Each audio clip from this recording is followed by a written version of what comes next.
Hello, everybody. So today I thought I would share with you one of the things that I absolutely love doing, which is the on the round, or also known as the pet ventosa technique.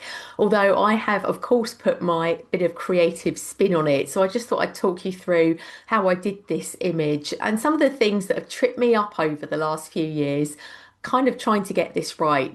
So the number one thing that really helps this to work is having contrast. So contrasting colour ideally, and that's what made me stop here this day, that we'd still got the dying fern, which is the red in front of us. This is last year's fern.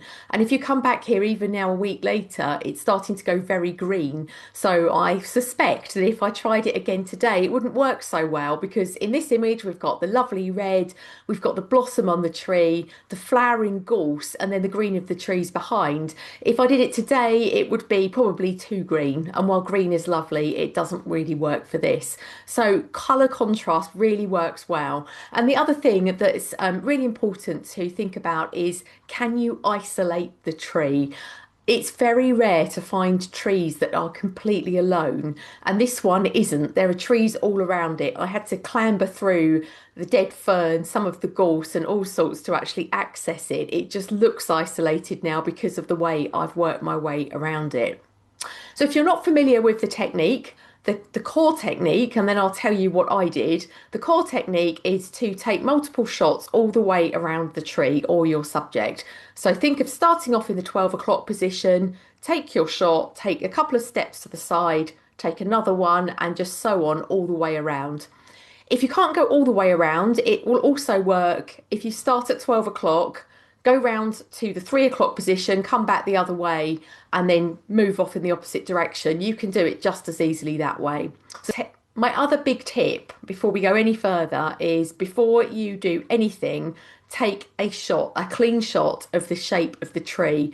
Because when you start adding the layers together in Photoshop, because I'm sure you can see my layers there on the right hand side, you do need to have one layer at least that is going to hold the shape of the tree together. So a good one of the tree trunk I always find really useful. And the other thing, do not ever change the white balance setting on your camera halfway round. I know most normal people would never do that, but it's something I did one day, got home, total disaster. I just could not make it work. So don't get so creative that you change things halfway round, although changing the exposure as you go round, because the light's going to change as you move around, is something you are probably going to want to do. So you could use your exposure compensation on the camera. I've got a Fuji, so because you can change your aperture on the lens, I tend to do it that way. It's just so easy and intuitive. Okay, so the things that I then do are use intentional camera movement. So I also started this image. I'm going to work my way down to the bottom of the layer stack and show you, because I actually started this image with a multiple exposure in camera.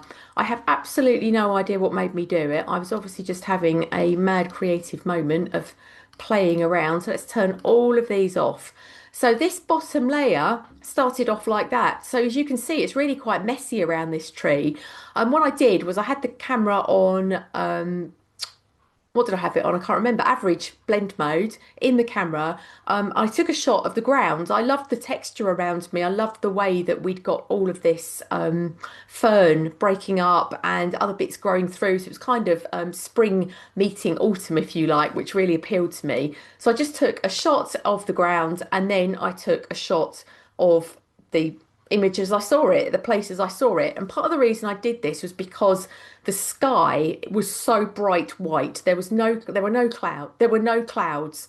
And I just thought that's going to look terrible. And I just want to add a bit of texture. So rather than trying to use texture artificially laid on top from somewhere else, quite often I will use texture around me, just like this, to create something just to build on. Because then when you use your blend modes, because you've got texture, they'll grab onto them.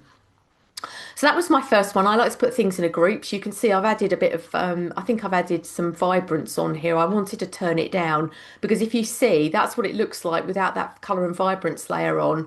And what I was finding when I got to the end of this edit was everything was just too yellow. So I turned this down at the bottom to sort of try and mute that a tiny bit.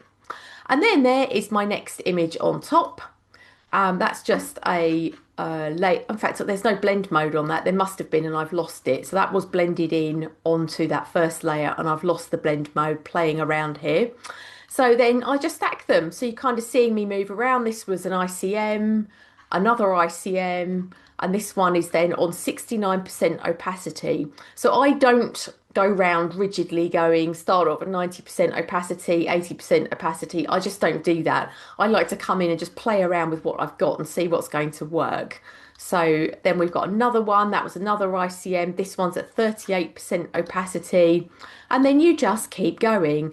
And as you can see, I've used layer masks. So where there's been something I didn't like in an image, just pop a layer mask on and paint it out and just keep going. So you can see this one, 60% opacity. The blend modes have been left on normal so far.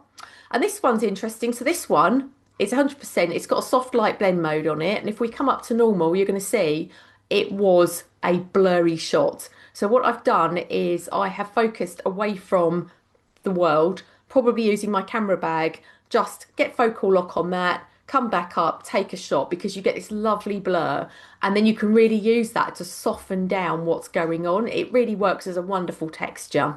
And then I just keep going, keep blending, messing around with blend modes, usually using the opacity.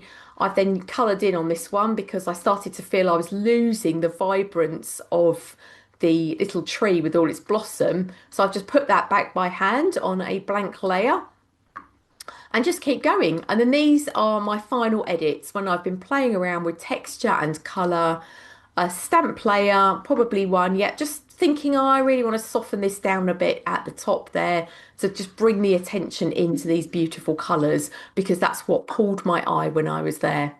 Okay, I hope that helps you have some creative fun with your camera, and I look forward to seeing you again really soon. Thanks for being here, everyone. Bye for now. Have a great week. Bye.